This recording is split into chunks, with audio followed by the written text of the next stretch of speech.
বর্ণনা আল্লাহর নবী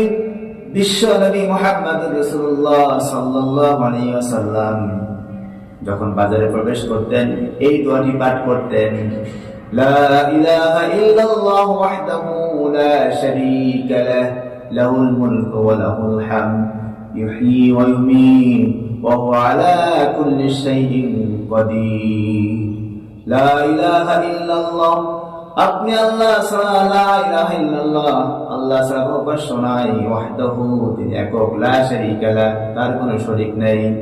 লাহুল মুলকু, দুনিয়ার সমস্ত রাজত্বের মালিক তিনি, ওয়া লাহুল হামদ, সকল প্রশংসার মালিক তিনি, ইউহয়ী ওয়া ইউমীত, তিনি জীবনদাতা এবং তিনি মৃত্যুদাতা,